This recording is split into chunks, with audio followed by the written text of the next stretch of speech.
నమస్తే, welcome to our channel. నేను మీ పద్మావతి. ఈ రోజు మనతో పాటు ప్రముఖ ఆధ్యాత్మికవేత్త నానాజీ పట్నాయక్ గారు ఉన్నారు. ఆయనతో మాట్లాడి మరిన్ని విషయాలు తెలుసుకునే ప్రయత్నం చేద్దాం. చూసేసేయండి. నమస్కారం గురువు గారు. శ్రీమాత్రే నమః. అయితే మనకి పౌర్ణమి 15వ తేదీ నుంచి ధనుర్మాసం మొదలైంది. అయితే ఇది జనవరి 15వ తేదీ వరకు, అంటే మళ్ళీ వచ్చే పౌర్ణమి వరకు మనకి ధనుర్మాసం అనేది కొనసాగుతూనే ఉంటుంది. అయితే ఈ ధనుర్మాసంలో ఎవరిని పూజించాలి, మరి ప్రత్యేకంగా ఏ ఆరాధనలు చేయడం వల్ల మనకి దైవానుగ్రహం మరింత ఎక్కువయ్యి తీరని కోరికలు కూడా తీరే అవకాశాలు ఉంటాయంటారు? సింపుల్ గా ఏం లేదమ్మా, ధనుర్మాసము అంటేనే ఎక్కువగా విష్ణు ఆరాధన చేస్తూ ఉంటారు. అవును. అయితే ఒక్క విష్ణు ఆరాధనే చెయ్యాలి, మిగతా వాళ్ళ ఆరాధన చెయ్యకూడదు అనేటువంటిది ఏమీ లేదు. చక్కగా శివారాధన చేసుకోవచ్చు, అమ్మవారి ఆరాధన కూడా చేసుకోవచ్చు. ఇక్కడ ఫస్ట్ ఆఫ్ ఆల్ ఏంటంటే ఉపాసనకి కారక గ్రహంగా మనం రవిని తీసుకుంటాం. అందుకే చూడండి, ఎవరినైనా సరే ప్రత్యక్ష దైవము ఎవరికైనా మనం చెప్తుంటాం, ప్రత్యక్ష దైవం అండి, 2 చేతులు అయితే నమస్కరించుకున్నా సరిపోతుంది, అర్ఘ్యం వదలాలి. అదేవిధంగా గాయత్రి అంటే ఎవరో కాదు, రవి యొక్క కిరణాలే గాయత్రి అని చెప్తూ ఉంటారు కదా. అటువంటి ఉపాసనను ఇచ్చేటువంటి గ్రహం ఏదైతే ఉందో రవి గ్రహం. ఆ గ్రహము దైవానికి సంబంధించినటువంటి రాశి ధనస్సు రాశి. మనకి గురుబలము గురువు అంటాం కదా, గురు రాశిలో సంచరిస్తున్నాడు. ఎప్పుడైనా సరే జీవుడు మరియు అదేవిధంగా జీవాత్మ సంయోగము అంటారు ధనస్సు రాశిలో ఉన్నప్పుడు పర్టికులర్గా. అదేవిధంగా ఎవరి జన్మజాత చక్రాలను అయినా సరే రవి గురువులు కనుక కనెక్టివిటీ అయినప్పుడు కూడా అది కొంచెం మంత్రశాస్త్రాలు నేర్చుకోవడానికి కానివ్వండి, ఏదైనా ఉపాసనలు చేయడానికి కానివ్వండి, ఈ ధనుర్మాసం చాలా ప్రత్యేకం. అంటే పూర్వజన్మలో చేసినటువంటి పాపము ఏదైతే ఉందో అది తొలగిపోవడానికి యోగించేటటువంటిది అనమాట ధనుర్మాసం. ఇందులో చాలా రకాలుగా ఉంటుంది. మనకి పూర్వజన్మలో రకరకాల పాపాల వల్ల మనకి అడ్డుపడుతూ ఉంటాయి చాలా విషయాలు. ఇప్పుడు ఎవరికైనా వివాహం అవ్వటం లేదనుకోండి, ఈ ధనుర్మాసంలో ఎవరైతే అమ్మవారి ఆరాధన చేసి అందులో పర్టికులర్గా ఓం కామేశబద్ధ మాంగళ్య సూత్ర శోభిత కందరాయ నమః అనే నామస్మరణ చేస్తారో వాళ్ళకి ఆ పాపం అనేటువంటిది తొలగుతుంది. ఓకే, అదొకటి. అలాగే నాట్ ఓన్లీ వివాహం అనే కాదు, ఇప్పుడు కొంతమందికి ఉద్యోగ సంబంధించిన సమస్యలు ఉంటాయి. అలాంటప్పుడు వారు ఓం మాణిక్య మకుటాకార జానుద్వయ విరాజితాయ నమః అనే నామస్మరణ చేయడం అనేటువంటిది కూడా చాలా చక్కటి ఫలితాలు ఇస్తుంది. ఓకే, అలా ఏంటంటే ఇక్కడ పర్టికులర్గా ఉపాసన చేసేటువంటి సమయంగా చెప్తూ ఉంటారు ధనుర్మాసాన్ని. కొంతమంది దీక్ష మనం ఎట్లా అయితే అయ్యప్ప స్వామి దీక్ష తీసుకుంటాం చూసారా, ఇప్పుడు అయ్యప్ప స్వామి కానీ దుర్గా మన అమ్మవారిది కానీ ఆంజనేయ స్వామి కానీ దీక్షలు అలా తీసుకుంటారు. ఆ రకంగా ఎవరైనా సరే దీక్షలు తీసుకునేటువంటి వారికి కూడా ఈ ధనుర్మాసం పూర్తిగా దీక్షా సమయంగా కూడా వాడుకుంటారు.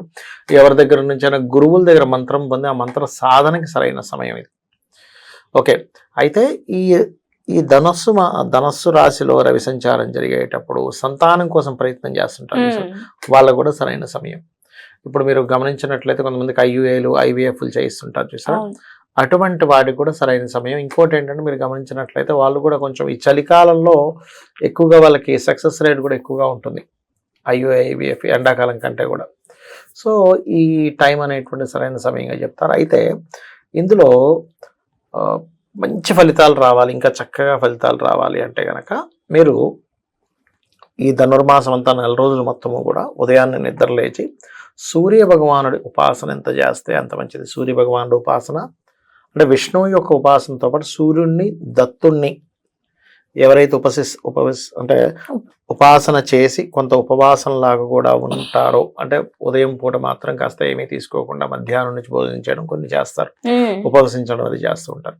అటువంటి వారికి ఏదైనా ఒక సంకల్పం కోసం కనుక ఈ 4 రోజులు కనుక చేసినట్లయితే ఆ సంకల్పం నెరవేరుతుంది. అయితే ముందుగా పొద్దునే లేచి విష్ణు ఆరాధన అమ్మవారి ఆరాధన చేసుకున్న తర్వాత సూర్య నమస్కారాలు చేసుకొని దత్త మంత్రాన్ని నిత్యము కనుక ఎవరైతే చేస్తారో వాళ్ళకి ధనుర్మాసంలో చేసేటువంటి ఉపాసన కొన్ని సిద్ధులను కూడా ఇస్తుంది. ఓకే, దత్తాత్రేయుని మంత్రం కూడా జపించుకోవాలి. ఎందుకంటే ఆత్మకారకుడు మంత్రకారకుడు ధనుస్సు రాశిలో ఉంటున్నాడు.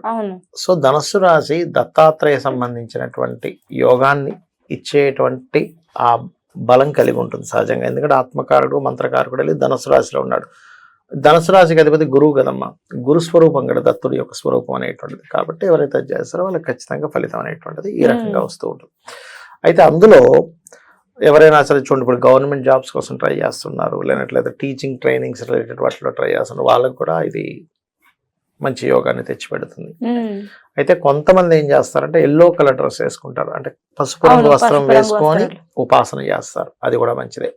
ఇంకొంతమంది ఆరెంజ్ కలర్ డ్రెస్ వేసుకుని, అయితే కాషాయం వస్త్రం మాత్రం అందరూ కట్టుకోవడానికి వీల్లేదు, చేస్తుంటారు కొంతమంది తెలియక, కానీ అది ఓన్లీ సన్యాసులు మాత్రమే ధరించాలి.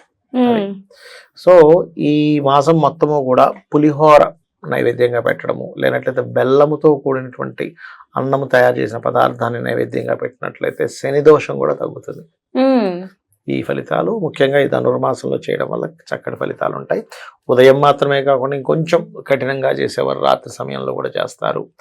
ముఖ్యంగా ఉదయం 4 గంటలకే నిద్ర లేచి, ఇప్పుడు చాలా మంది చూడండి మనకి కార్తీక మాసంలో కూడా చలికాలంలోనే వస్తుంది, ఈ ధనుర్మాసంలో కూడా 4 గంటలకి అందరికీ ఏమనిపిస్తుంది అంటే ఏమిటిది చలికాలంలో పొద్దున్నే లేచి స్నానం చేయడం ఏంటి, ఇట్లాగే చేస్తాను ఇంకా మంచి ఫలితాలు వస్తాయి. ఎందుకంటారంటే ఇప్పుడు మీరు చూడండి, మీరు కఠినంగా ఉన్నదాన్ని కూడా మీరు ఎవరైతే దాన్ని అంటే కఠినంగా ఉండే సాధనలు ఎవరైతే చేస్తారో తొందరగా ఆ యొక్క ఫలితం ఎక్కువగా ఉంటుంది. అందుకే చూడండి మీరు రామాయణ మహాభారతాల్లో కూడా చూసుకున్నట్లయితే కొంతమంది రాక్షసులు అది ఒంటికాల మీద తపస్సు చేశారు, నిద్రాహారాలు మానేసి కొన్ని వేల సంవత్సరాలు తపస్సు చేశారు, అతను ఒంటి మీద మొత్తం పుట్ట వచ్చేసిన లెక్క చేయకుండా చేశారు.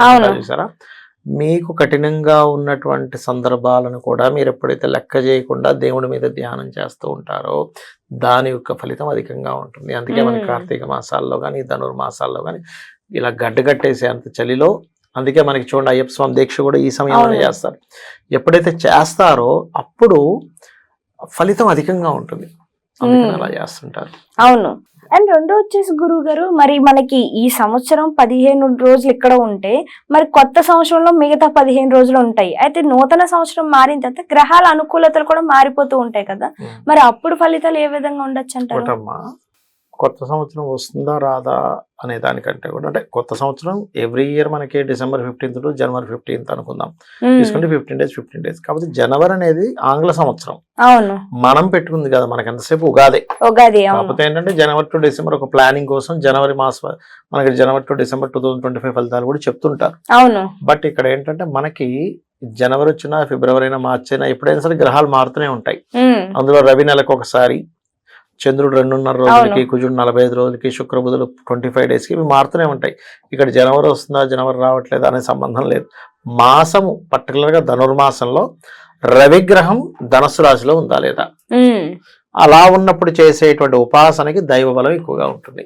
అది చాలా చక్కగా వివరించారు. అయితే సంవత్సరంతో మనకి ఎటువంటి సంబంధం లేదు, గ్రహాల అనుకూలలు అనేవి ఎప్పుడు మారుతూనే ఉంటాయి కాబట్టి మన పూజా ఫలితం ఏ విధంగా వస్తుంది అనే దాన్ని బట్టి మనం మాసాన్ని తీసుకొని చేసుకుంటే సరిపోతుంది అంటారు. అండ్ ఈ వివరణ చాలా చక్కగా వివరించారు. ధన్యవాదాలు గురువు. శ్రీమాత్రే నమః.